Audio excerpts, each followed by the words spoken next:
Welcome to a brand new hour of CBS Sports HQ. Jenny Dell here, guiding you through this Wednesday afternoon. We have folks all over the place talking NFL training camps, but today we start in Major League Baseball. We are just one day away from the trade deadline.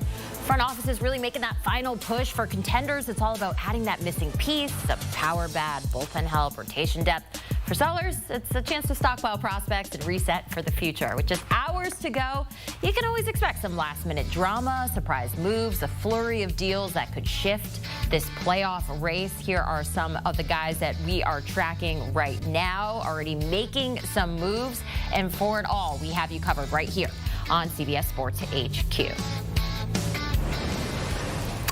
And we got our resident GM, Jim Bowden, joining us now on HQ. Now, Jim, it's been a little too quiet, maybe a little too slow from your perspective. Do you want things to ramp up a bit? Well, it's the lull before the storm, Jenny. We get this every single year, right? The day before the deadline, relatively quiet. We'll probably see a deal or two this afternoon or tonight. And then tomorrow will be a combination of a tornado, blizzard, and hurricane all at once.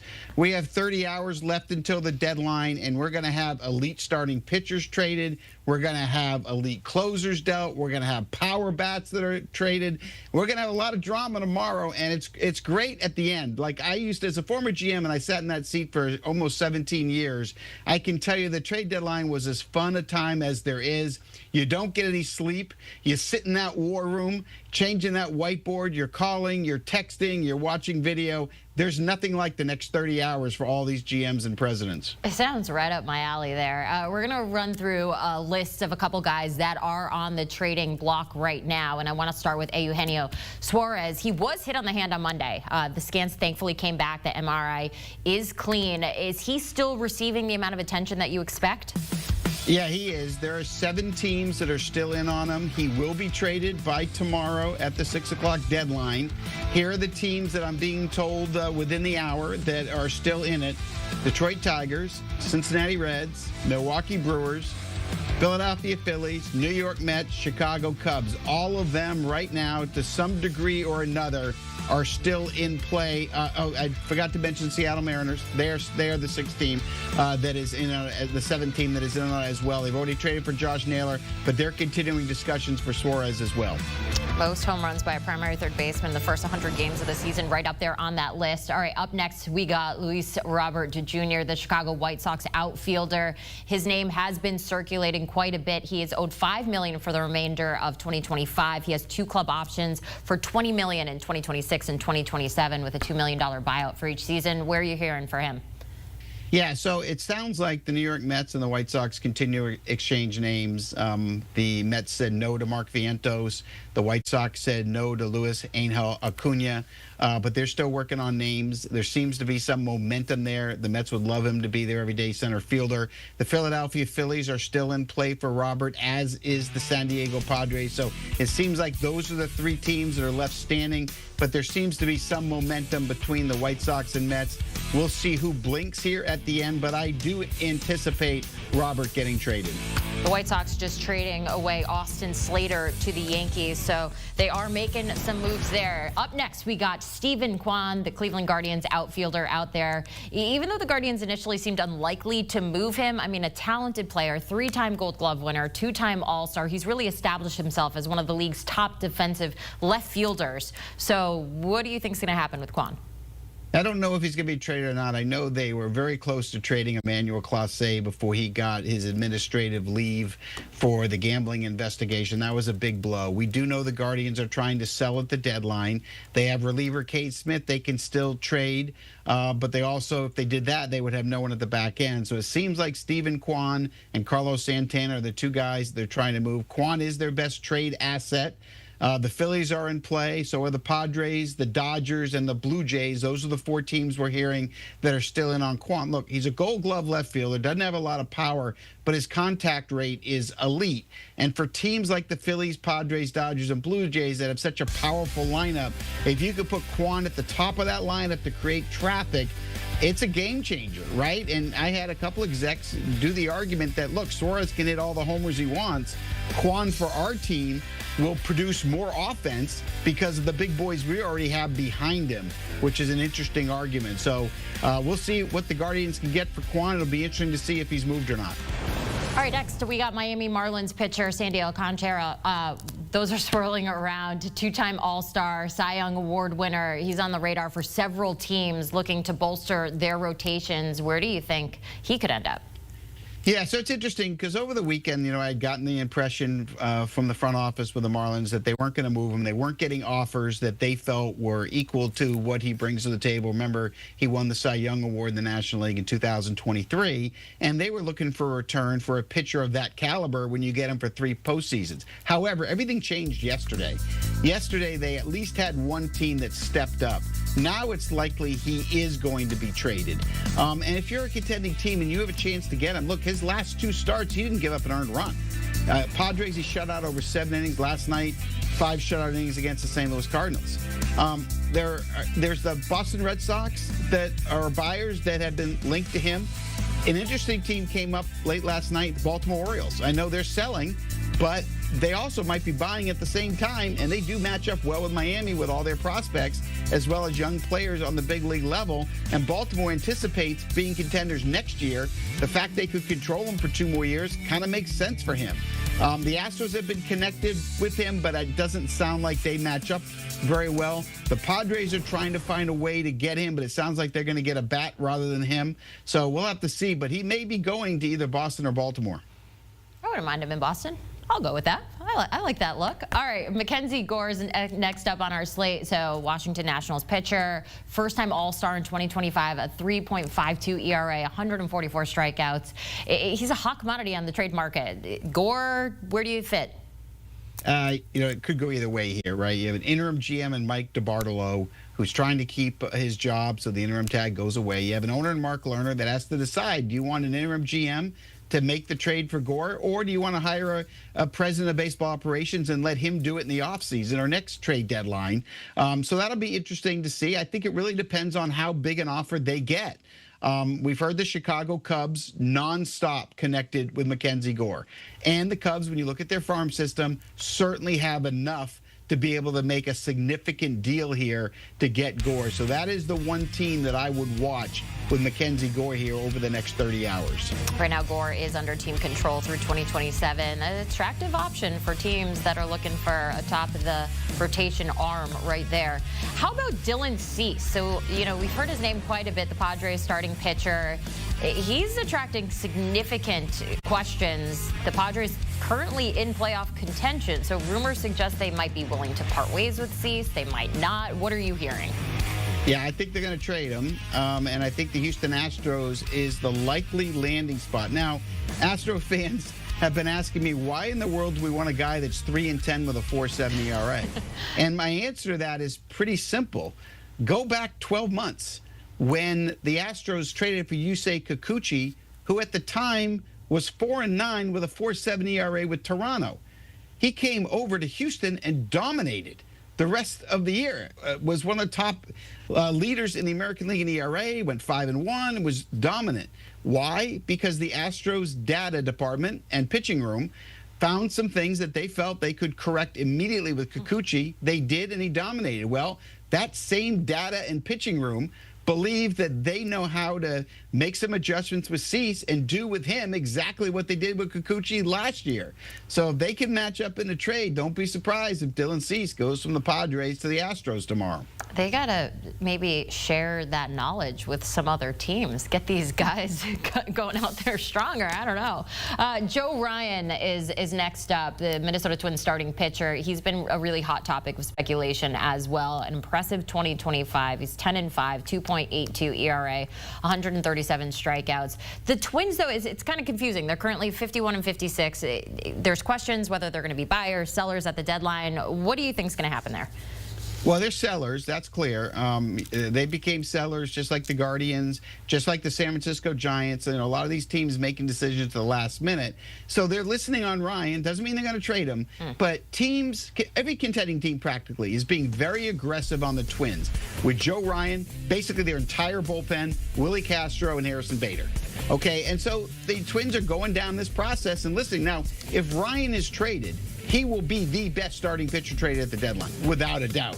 And so you've got Cubs, Red Sox, Yankees, Padres, Orioles, Mets, all of them just banging on the door trying to find a way. Now, will somebody offer enough to get Derek Falvey, the head of baseball operations, and Jeremy Zoll, the GM, to part with him? I don't know, but I do know one thing. There's a possibility that the Twins could end up trading the best starter that's traded in Joe Ryan and the best reliever that's traded in Johan Duran. So it's going to be fascinating to see what the Twins do or don't do. All right, you brought up our next guy, Duran, over there. The social media frenzy that happened on Tuesday night when he just gave a hug to his bullpen catcher, and everyone's like, wait, did he just get traded? And he was like, no, I just wanted to hug my buddy over here. That just is what makes sports so funny at times. He does remain a top target for teams looking to bolster their bullpen. Where do you think he ends up? Yeah, and that was annoying, by the way, for me having to text everybody within 5 minutes when those hugs took place. And then I started laughing because I still think he did it on purpose for that reason. So I actually do think it's funny. So here's the thing. You know, as a former GM, when you're sitting in the room at the end of the trade deadline, you have a whiteboard. And what you've done is you have prioritized the starting pitchers you're trying to acquire, right? So you've got Duran and Suarez at the top. You've got Bednar and Helsley, probably 3-4 on your list. Near the bottom of the list, you probably have Cal Finnegan of Washington, but you have a priority list. Now, the reason it takes so long to make these trades is you don't want to go trade for a reliever until you're told you can't get the top guy. So you're going to wait for the Twins on Duran or the Padres on Robert Suarez to see if they'll trade him to you before you go to your next guy, David Bednar, or your next guy, Ryan Helsley. And that's what makes it so difficult, the waiting process. And you have to be transparent with all the sellers of these relievers to say, hey, if you wait, we may have a deal in place, but you're not my first choice. So some of the teams that are in on these elite closers include the Mets, Phillies, Mariners, Rangers, Blue Jays, Tigers, Yankees, and Dodgers. 8 teams that are after these guys. So who's going to make the biggest offer? I don't know, but I can tell you this, Jenny. The next 30 hours is going to absolutely conclude with fireworks like you've never seen before. Tomorrow's going to be all about chaos, and I can't wait, baby. All right, you just mentioned Suarez in that conversation as well, so 8 teams must be in on him. Jim, are you expecting this to be like the wildest trade deadline period that you've had recently? I think it's going to seem like that, just based on my texts with all the GMs and presidents today. I mean, they all feel like it's just going to go crazy and happen all at once. And a lot of the teams, by the way, they make the trades and close them today, but they don't want to announce them until tomorrow in that final hour because they don't want to give other teams in the division or other teams in a wild card race the opportunity to react or pivot from their moves.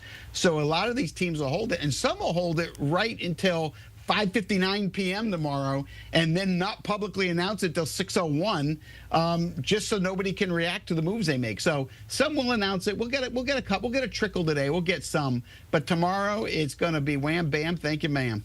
Jim Bowden with the game behind the game. MLB Trade Deadline coming up. Jim, awesome stuff there. We know we'll be chatting with you. He mentioned how some of these teams are making moves as we speak right now. Well, we'll see if during any of these games tonight that are on the docket that you have a player that just kind of runs across the field to the other team like we had yesterday. All eyes are going to be on baseball over the next 48 hours.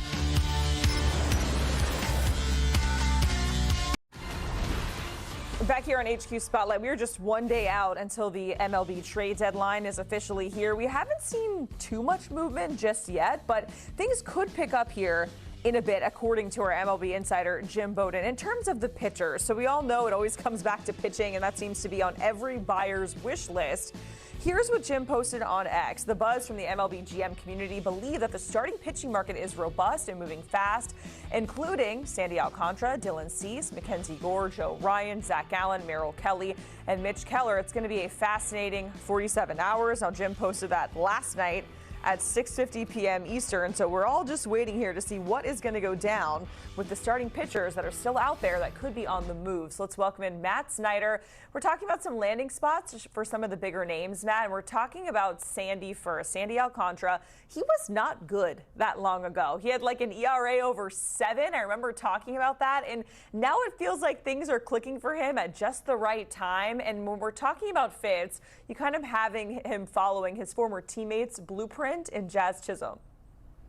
Yeah, it's interesting because it is still a risk, right? We're talking about a guy coming off Tommy John surgery who was probably the worst pitcher in all of baseball until about 2 starts ago. And now all of a sudden you've got 12 innings pitched with 0 earned runs allowed in his last 2 starts.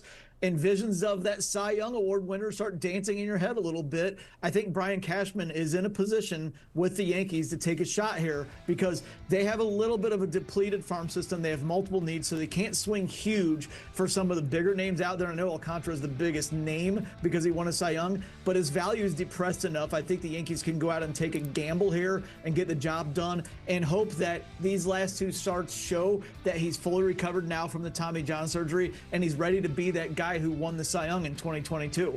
So the Marlins are 7 games out of a wild card spot, so really not shocking that they would want to deal some bigger names and maybe get some value back. The Padres are a different story, which makes this Dylan Cease situation really interesting because they are in the wild card picture. So why would they want to trade Dylan Cease? And if they do, where could he go, Matt? Well, it's really convoluted. So the Padres are on a budget now with new ownership after owner Peter Seidler, who let A.J. Preller basically spend as much of his money as he wanted. Now they're on a budget. They're trying to improve multiple areas of the ball club, but they don't really have much to deal from the farm. So they're looking at a thin roster who's in playoff position, and they're trying to solve multiple problems here. So it's kind of like a puzzle that A.J. Preller is trying to put together. And if he could do something like flip Dylan Cease to the Astros, who we've heard are interested, he could probably get a starting pitcher back. The Astros have 4 guys who are returning from long-term injuries in August. Maybe J.P. France, Luis Garcia, or Christian Javier. The Padres could get back. They also could loop in the Braves on a 3-team deal and get Marcell Ozuna to fill their DH spot back. Now all of a sudden the Astros got a starting pitcher and Marcell Ozuna. They gave up Dylan Cease, and the Astros can float a prospect to the Braves. That would be the way that this thing could work out here on getting Cease to the Astros, and in the Padres' mind, improve their team as well. How are we talking about the Padres and the Astros, and somehow you have to just hit me where it hurts and talk about a 3-team trade with Ozuna? I know it's probably coming, Matt. I really do. It's the 2nd day in a row I've had to hear about Ozuna going out the door there in Atlanta. Back to the pitchers, though. The Joe Ryan trade rumors, they have been swirling for the last week or so, and it seems like there's always a new team that's in the mix. I think at last check there were 5 of them that could be interested, but who do you think is the best fit? So ultimately, I think the Twins do hold on to him, but it seems like they're being very aggressive in terms of shopping because now there are Carlos Correa back to the Astros rumors. And if they're going to do that, they're probably gutting the thing. Joe Ryan is controlled by the Twins through 2027. So you're looking at for a team that needs starting pitching help right now, but also 2 more years in the future, is willing to pay for those 2 years, and has a deep enough farm system to go out and outbid everybody else. And the team that works there is the Cubs, one of the deepest farm systems in baseball. They have a lot of prospects who are close to the majors, so you don't have to sell the Twins here on a deep rebuild. You can say, hey, look, you can turn it around quickly. We've got guys in AAA who work for you. Then you look at the Cubs rotation, and you see Joe Ryan toward the top along with Matthew Boyd and Shota Imanaga. Jamison Tyone there in the 4th playoff spot. Cade Horton serves as the 5 for the rest of the year. It would be a really, really nice move for the Cubs. We have 2 more pitchers to talk about, starting with Zach Gallen, and he was pretty vocal over the last few days. It felt like on Sunday might have been the last time we saw him pitching in a Diamondbacks jersey, and he said, hey, this is where I grew up here in Arizona, where I really felt like I got my life together and planted roots. He's not actually from Arizona, but met his future wife and everything like that. But you have him actually as a potential pairing with the Red Sox. Why do you like that fit? Well, you've got to gamble, right? Because he's been bad pretty much all year. Not near as bad as Alcantara was until Alcantara's last two starts. But Gallen's gotten roughed up an awful lot this season, but he still has that pedigree. He was the ace of a World Series team 2 years ago. He started the All-Star game. That's how good he was a couple of years ago. I think that Craig Breslow and the Red Sox is ready to take a gamble here because they traded Rafael Devers earlier in the season. Now they want to show their fans we're going to go out and get the job done. We're going to go for it this year. And the price might be a little depressed here because Gallen's had such a bad year. I think it's a time for the Red Sox to say, we're going to buy low. And then if you look at the pedigree in their playoff rotation then between Garrett Crochet, the ace, and then you go to Lucas Giolito, Zach Gallen, Walker Buehler might be in there, Brian Bayo might be in there. It'd be a very nice looking Red Sox rotation if everybody got it together down the stretch. So I just felt like that was a good fit. All right, finally, let's get to Mitch Keller. We've known for quite some time that the Pirates are going to be sellers, and Mitch Keller has been one of the names we've been talking about, posting a career-best ERA right now. So what team seems like a good fit for him? The Blue Jays, I thought, looked like a really, really good fit because not only are they trying to strike right now, but they're also looking at the future because in their rotation, Kevin Gausman only signed through next season. Chris Bassett only signed through this season. With Mitch Keller, you get 3 years and $53 million after this year. You're essentially signing a free agent for 3 years and $53 million who is capable of throwing like a frontline starter, but you're also getting him the rest of this year to shore up that rotation with Gausman, Bassett, Jose Barrios, and then either Max Scherzer or Eric Lauer, whichever one they want to stick at the 5 spot. So I think he's a really, really good fit there. It's just a matter of, are they willing to give up as much as the Pirates want? Will the Pirates come down? We'll see if they're a match. But I think in terms of the fit, Keller is a great fit on the Blue Jays. All right, Matt, we'll see what happens. We'll see if things get a little crazy here over the next 24 hours or so as we patiently await that trade deadline again, July 31st at 6 p.m. Eastern. Chris? On the other side, Patrick Mahomes visits with our Evan Washburn on the extra motivation that's fueling him and the team after a disappointing performance in that Super Bowl defeat.